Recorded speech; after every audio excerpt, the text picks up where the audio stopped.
Merry Christmas. If you were to ask me, how do I, how do I find financial success, long-term financial success and happiness? I have the answer. If you were to ask, how can I have and raise healthy, happy, productive kids? I have the answer.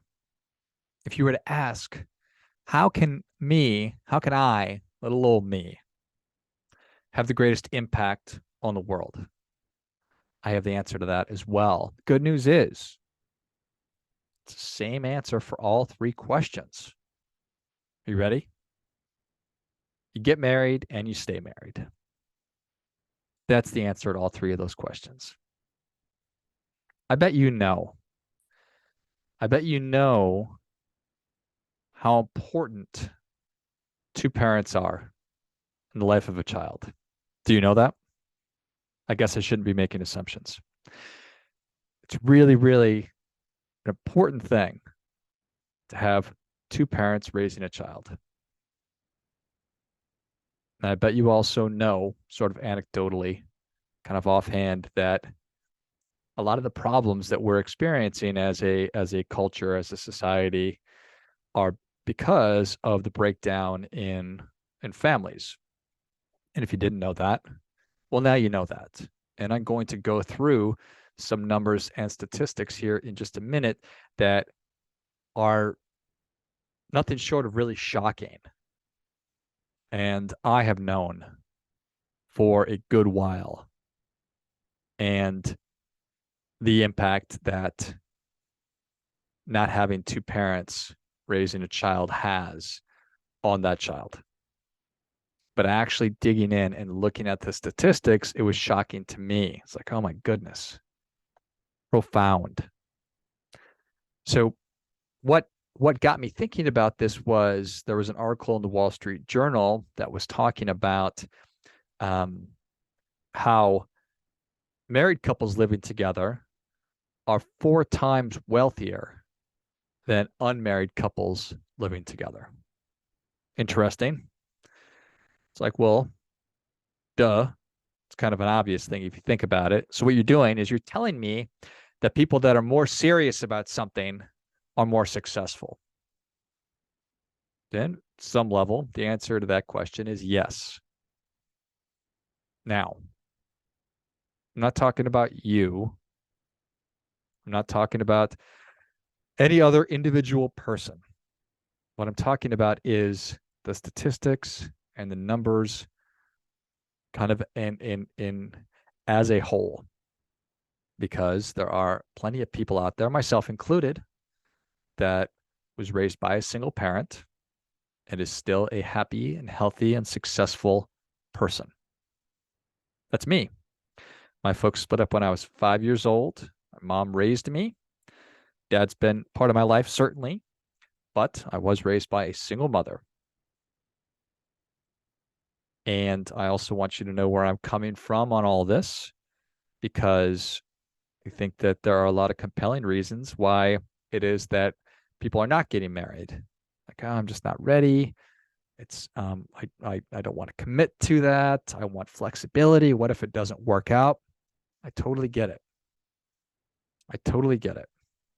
So I did not get married until I was 28 years old. No, 33. I met my wife when I was 28 years old. It's important to know when it is that you got married. Okay. For all those folks who aren't married, you should know when it is that you got married. So I met my wife when I was 28 years old, and we got married when I was 33 years old. And I had my first child. She had our first child when I was 38 years old. Okay. So today I'm 44 years old, got 2 children, and God willing, we'll have more children in the future. So that's where I'm coming from. Again, raised by a single mom, all of that. And I know plenty of people who have wild success raising children as a single parent. I know people that have had wild success and are having wild success in non-traditional family units. So again, I'm not making a comment on any of this stuff other than to, again, I was shocked by the statistics that I read, and I want to share them with you because I am somebody who wants to answer those three questions. I want to position myself for long-term success and happiness. I want to raise happy, healthy, successful, independent, autonomous, hopefully one day married and happily familied children. I want to do my part to help the world. And I'm able to do that. We'll see. I am able to do that by staying married to my wife and by doing the best that I can. So, talk about heavy. Thought that yesterday's podcast was heavy. Today is even heavier. So, wherever you are at, I totally get it. I'm not making a judgment. I'm not sharing these statistics to cast judgment. And I'm not going to qualify my statements anymore. I'm just going to go through these statistics because I think that they're probably going to ruffle some people's feathers, but I think it is a fairly sobering thing. And it's important that we know these things. So I'm going to just go through and read them to you. So bear with me. And I will, in the notes of the show, you will have the, you can click and find where I found all of these. So do with that what you will. So in 1979, 600,000 out of wedlock's birth. 600,000 babies were born out of wedlock in 1979. In 2003, 1.5 million was the number. 1%, less than 1% of those were put up for adoption. Essentially the same statistics in 1980. 18% of all women in the United States who gave birth were not married. In 2020, that number was 40.5%. So it essentially doubled over the course of my lifetime, which is pretty staggering right there, that alone. 8%, I'm sorry, 37% of single mothers are divorced. 41% were never married. 6.5% are widows. Strongest predictor of whether a person will end up in prison is that they were raised by a single parent. In 1996, 70% of inmates in state juvenile detention centers serving long sentences were raised by single mothers. The proportion of single-parent households in a community predicts its rate of violent crime and burglary, but the community's poverty level does not. 72% of juvenile murderers and 60% of rapists came from single-mother homes. This is an important statistic or fact. After controlling for single motherhood, difference between black and white crime rates disappeared. I'll read that again. After controlling for single motherhood, the difference between black and white crime rates disappeared. So that is powerful. Growing up without a father could permanently alter the structure of the brain and produce more children who are more aggressive and angry. Children brought up by a single mother have a higher risk of developing deviant behavior, including drug abuse. 70% of teen births occur to girls in single mother homes. America has more than twice as many teenage births as other developed nations. There are more than 400,000 teen births annually in the United States, most of them to unmarried mothers on welfare. The public cost of births to teens 17 and younger is estimated at $7.6 billion a year. The children are more likely to be in foster care, less likely to graduate from high school. Daughters are more likely to have teen births themselves, and sons are more likely to be incarcerated. 70% of dropouts, 70% of teen suicides come from single mother homes. Some of the effects of fatherlessness, 63% of all youth suicides come from fatherless homes. 70% of all teen pregnancies come from fatherless homes. 71% of all adolescent chemical substance abusers come from fatherless homes. 80% of prison inmates and 90% of all homeless and runaway children came from single mother homes.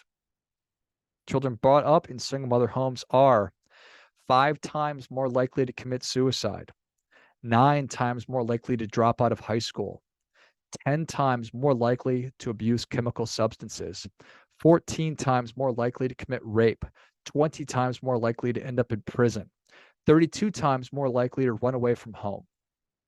50% of single mothers are below the poverty line. Their children are 6 times more likely to be in poverty than children with married parents.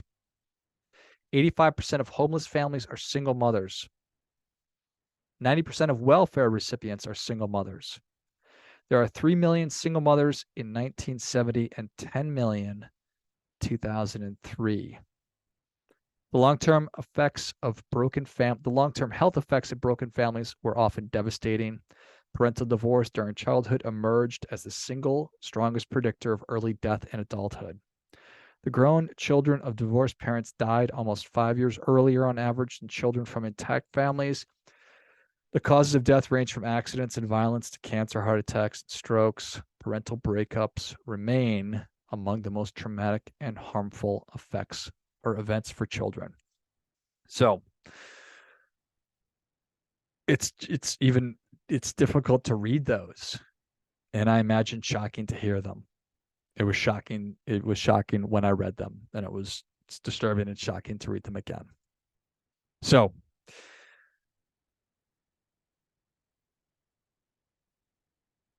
there's so much there. And I know from personal experience that divorce is oftentimes unavoidable. And I've said it numerous times that divorce is neither a good thing nor a bad thing. It just kind of is. Sort of a very Buddhist approach to things. It's not a good thing or a bad thing. It just kind of is. And certainly there are plenty of circumstances where it's essential. There's violence, drug abuse, mental illness, and in certain circumstances, divorce is without question a far better option than remaining married. But if you can avoid it, it seems to me that that's better for everybody. It is a predictor of your long-term financial success. Certainly creates for an environment and sets the table for your children's success. And from a community standpoint, I don't think that there's any question that the more intact families, whatever they look like, whatever the family looks like, so long as there are two parents, is far superior to situations where there's only one parent.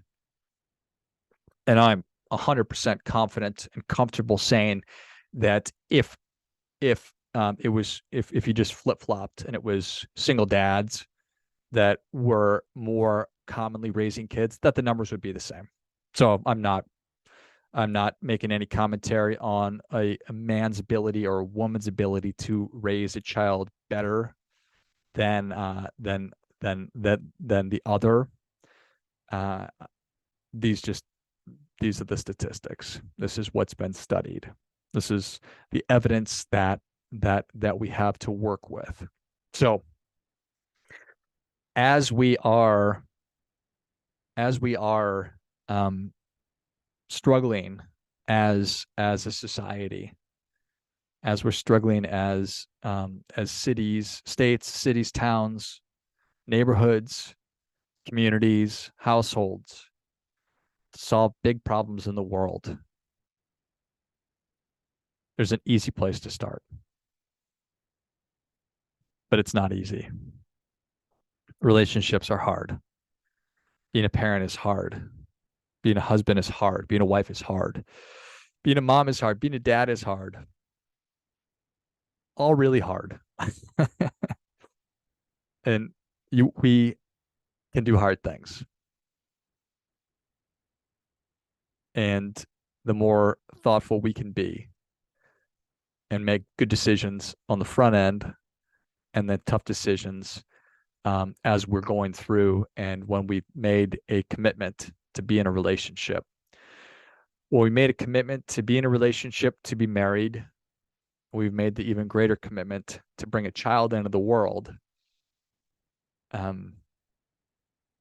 it's incumbent on us to do everything that we can to position those young people, our kids, for success.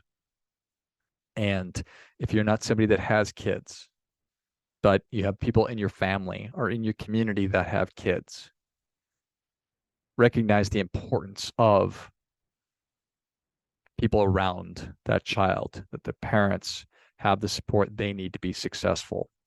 When you see parents that are struggling, find a way to help.